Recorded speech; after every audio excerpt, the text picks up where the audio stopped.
one day you'll become an overnight success. People throw around this term all the time, overnight success, but what does that actually mean? Well, it's not a thing, because there's always those times you get slammed in your face when no one is watching and it's your job to get straight back up and act like nothing happened. You're gonna have those times where you're banging your head against a wall and you don't really know if it's going to work. There will be those times where it doesn't work, time and time again. Don't worry, I've experienced it.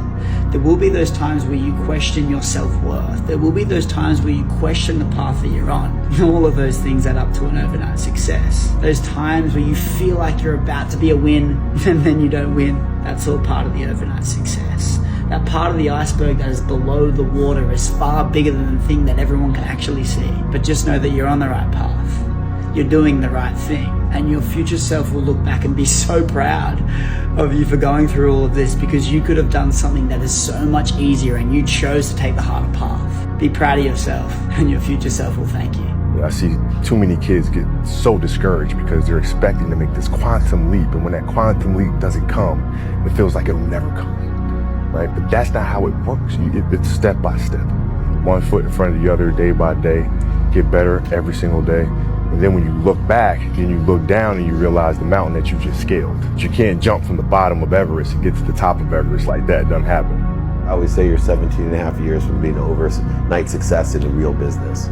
You can't just plant a seed and it grows to a tremendous amount the day you plant it. So many people, especially young people, think, that's it, I'm an overnight success. Big projects, 10 years, 5 years, 2.5 years. I always say you're 17 and a half years from being an overnight success in a real business. That's what it takes. Some can beat it, some can't. But that's what it takes to seed and fertilize it so that it harvests, right? It's there. And then it can continually grow and grow and grow as well. So it's important to know how many seeds, what seeds, how we're doing that, but it's also how we're nurturing our seeds in ourselves and in other people. You think life is unfair? Good. Make it unfair in your favor. Outwork everyone. Outlast everyone. While they sleep, you grind. While they complain, you execute. Hard work is unfair advantage you can control. Nobody can stop you from working harder. Success is rigged, but it's rigged for the discipline. A guy works 80 hours a week and you work 40 hours a week, you can't compete with that guy. If you yourself are reading 2, 3, 4 books a month and you're developing your mind and your competitor is not, and then outlast. Some people work 80 hours a week for a year, and that's great, but they can't work 80 hours a week for 3 years. But you work 80 hours a week for 5 years. You outlasted the guy that did 3 years or 1 year. They can't compete with you because the compounding effort favors you. Develop a workaholic mentality. What does this mean? It means that you start a little earlier, you work a little harder, and you stay a little later. In our society today, you have all these people talking about take it easy, have balance in your life, relax, lean back, have fun at work, happy, get along with your coworkers. This is loser talk. Loser, loser, loser. Now, there's a time in your life when you can back off, all right? You can take it easy. But that's when you've made it, not before you've made it. Because before you've made it, you're in a competition with hundreds of thousands of millions of other people, like at the Olympics, who also want to make it.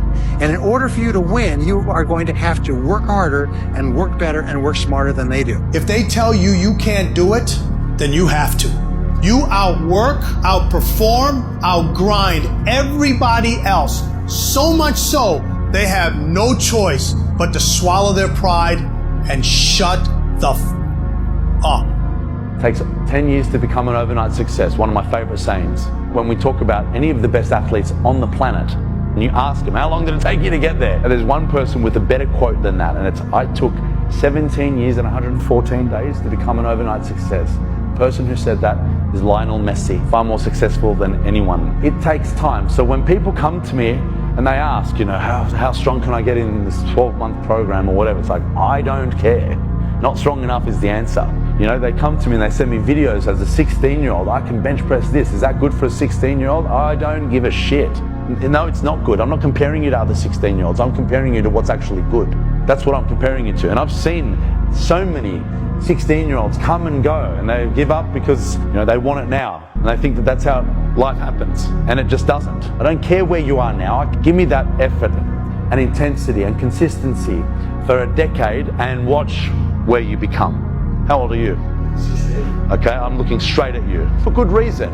Because I'll tell you now, you want to know the secrets to success? Effort plus consistency times 10 years. Go and speak to the most successful person that you know. Think of that person in your head. And go and speak to them and ask them their fucking secret. Words, repetition will come up.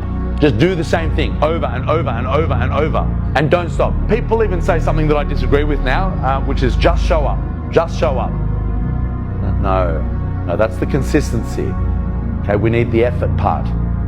We need the effort part. Don't just show up and give me a half-assed effort. But what's it going to take to apply that formula, effort plus consistency times 10 years? One of the things that it takes is you better like what you do.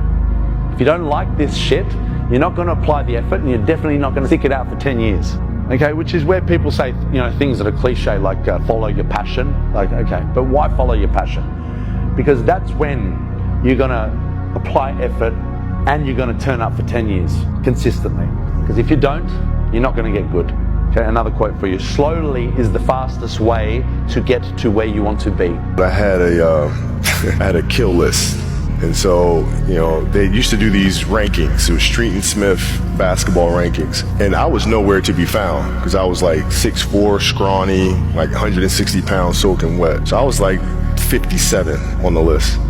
And so I will look at 56, 55, all the way up to number 1, who these players are, what club teams they played for. So when we go on an AAU travel circuit, I got to hunt them down, right? And so that became my mission in high school, is to check off every other person, all those 56 other names, hunt them down and knock them down. Ignore and outperform them. You keep gossiping and I'll keep working. You keep talking smack and I'll keep working. You keep focusing on everything and everyone else and I'll keep working. And you will lose and I will win. Not many people are going to wait through the 13 years of bullshit, hard shit. Most people opt out at year 2, maybe 3. No money, whatever, I need to figure something else out. Year 6, this, man, stupid. What am I doing? Why am I doing it, right? I'm gonna go find the quick avenue or the quick return. The bar for excellence has never been so low. Most of your competition quits after the first sign of difficulty because they've never known what hard feels like. If it's hard for you, it's hard for everyone. And most people avoid hard things, which is why you can beat most people by just trying. Whenever I get to a low point where I think, why do I even bother? I just remind myself, this is where most people stop, and this is why they don't win. And this relates to another one, which is a reminder for the gladiators in the arena who feel beat up and scarred with no hope in sight. Building a business is hard. Hard feels shitty. This is what hard feels like. And this is why most people can't do it, but you can. The key to success was to set a goal and then to stay with it until you achieve success in at least one important thing. Your subconscious mind will then accept that success experience and store it as a pattern, like a template. And then from then on, your subconscious will drive you and direct you and guide you to repeat the pattern of success in other things that you attempt. Another way of saying it is that nothing succeeds like success. Psychologists have demonstrated that achievement brings you a natural high. Once you've experienced your first great success, then not only are you unconsciously programmed to repeat it, but nothing else will ever give you the same wonderful sense of satisfaction. The interesting thing is it's happened so fast. Like the people that knew me before, it's almost like this overnight success because they knew me 5 years ago and it's like I was a shit show. And now they see this version of me on social media and in business and portraying myself as this expert. And it's not because of years and years and years of experience. It's just because in this very short, condensed period of time, I've taken the things that people do to build a successful life and I crunched all that time down. And I've been working my ass off and reading a ridiculous amount of books and spending a ridiculous amount of time with high-level people and mentor groups and masterminds. And I accomplished a lot in a short period of time because I just condensed time. They say, don't they, something like it takes years to become an overnight success. I'm a massive believer in just outlasting people. I've been going since I was 8 years old, and the stuff that I've gone through in that time, just being consistent and outlasting people a lot of the time overtakes anything else. And a lot of it is down to my dad as well. It's been Tom, I think you really need to think about this because you've been spending your whole life doing it. Don't quit now. I think a lot of other dads would have just been yeah, you've done enough now, you've tried your best, just leave it at that. Whereas it's always been, you know, my dad's always believed in me. If you're around them every day and you tell them you're doing 1/10 of what they're doing, they're gonna be like, what are you doing? You gotta step it up. Here, look, do this, do this, do this. You gotta step it up, man. I'm not gonna keep hanging out with you if you're not doing these type of numbers. You gotta be a winner if you're around me. That's the type of pressure and focus that other people have, and it puts it on you to where I gotta make it happen. So you were originally okay with taking a lot longer time to be successful. You get around people who are 10 times better, suddenly you're like, I gotta make this happen now. That's how you start fast tracking your success. A formula I followed years ago is proven. For me, this may upset you, but it works for those who want to accelerate their speed of learning, mastery, and competing with the big boys in the industry. It's essentially the great equalizer of going up against people that have a lot more experience than you do. You ready? Outwork, out-improve, out-strategize, and outlast. If you can outwork, out-improve, out-strategize, outlast, it's going to be very, very hard to compete against you. If you want to hack to be more successful than other people, what you need to do is just decrease your time to action. I'm always telling my team one thing. It's very normalized for us to say, hey, let's talk about that next week on our meeting. We've normalized 7 business days. Why? No reason at all. And so if instead of saying, let's circle back on something in 1 week, you normalize, when we circle back, we do it in 24 hours. Everyone else out there is responding to things in 7 days. We respond to them in 24 hours. That means without me being smarter, having more money, or having a better business model, I can get 7x the amount of things done as my competitors, because I don't allow a week. I push for 24 hours. Sometimes you don't need it to move as fast as you want it to.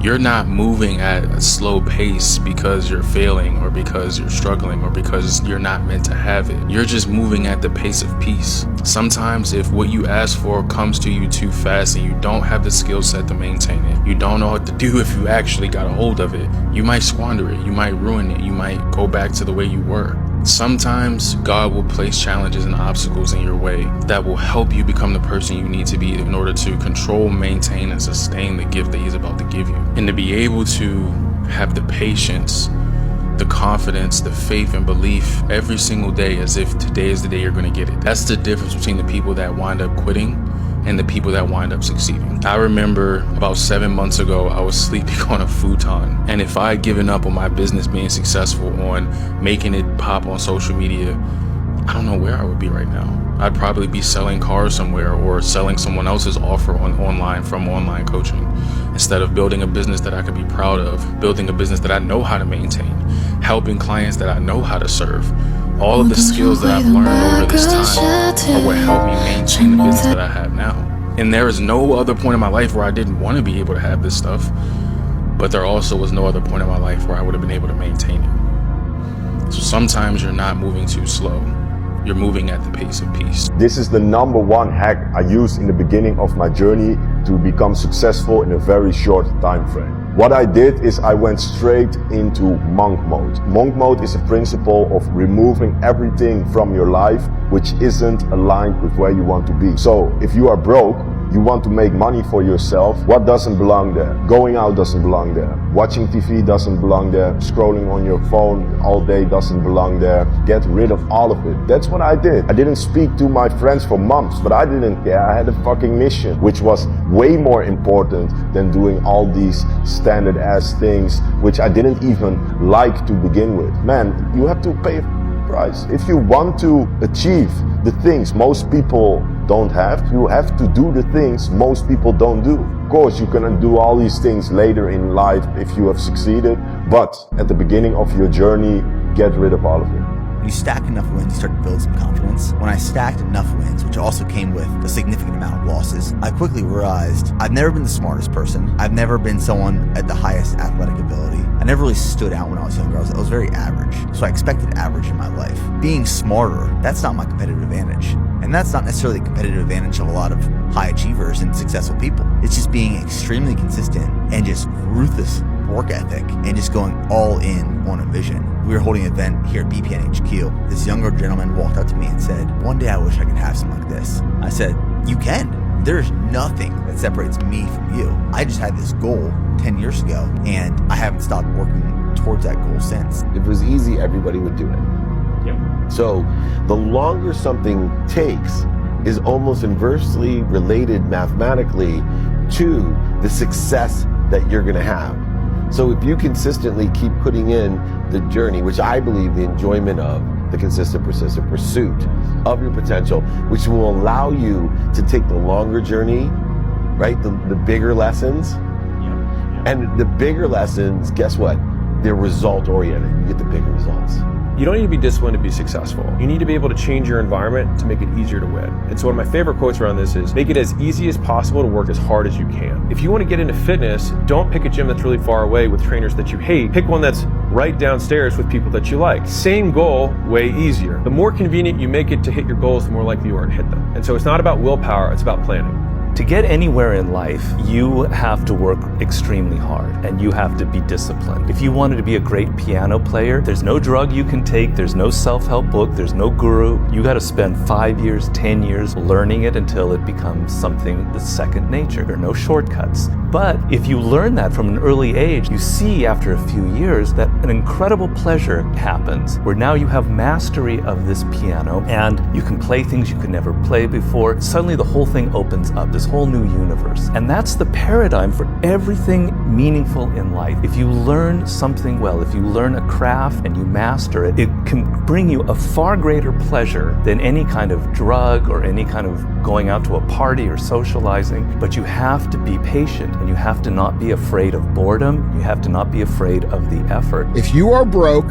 and you take the weekends off, it will never, ever, ever change. Weekends are a luxury for once security is established.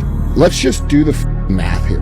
You have 7 days a week, but let's say you only execute 5 of those days. That means you're only executing 70% of the time. That means 30% of the time you're not executing. Okay, so do you think that you are that good to where you could beat someone who's equally as good as you by giving them an extra 3.6 months a year? It's impossible. It's mathematically impossible.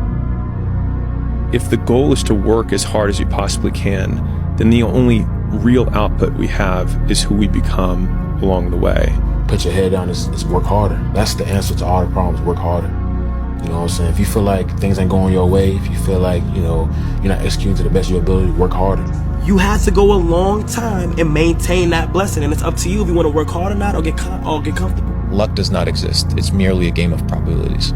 You work hard, you work more, you work longer, and eventually you can increase your odds. Remember this, a year isn't 365 days. It's 52 chances, 12 chapters, and 4 seasons. Your life can change this year. Not because the year is magical, but because you are capable. You don't need a perfect plan. You don't need certainty. You don't need confidence. You need momentum. You need one decision. You need one step, and you need to remember this. 1 year of intention can undo 10 years of drifting. So choose one thing today. One habit, one relationship, one skill, one decision, one fear, one act of service, and just start. There's a difference between a guy that's chasing something and a guy that's building something. A guy that's chasing something hunts after validation, hunts after a reward, hunts after a win, hunts after a lifestyle. He measures his success by what he gets at the end. A guy that's building something hunts after the process. He measures success by the strength of his foundation. People think these two are the same guys. Two completely different dynamics. The guy that's building something is falling in love with the person he's becoming. A guy that's building something doesn't care about the progress on the way there. He doesn't care about the money he makes on the way there because he's hunting after something different. He's not chasing anything but himself. The guy that's chasing something eventually stops. After he gets what he's chasing, he stops. And that's exactly some of y'all's problem. You're chasing a number on the scale. You're chasing a number in your bank account. You're not chasing the process. You have it all wrong up here, bro. I do what I'm supposed to do. I show up. I work hard. Bro, that's the minimum. Working hard is the minimum. You also have to develop skills. You also have to develop grit and perseverance to execute when you don't feel like it. Because guess what? Most of the time, you're not going to feel like it. And you're certainly not going to get where you want to go thinking that you're winning every day by showing up and working hard. That's not enough. And the price you're going to pay for not doing it is going to be much worse than the discomfort that you're going to pay now by doing it.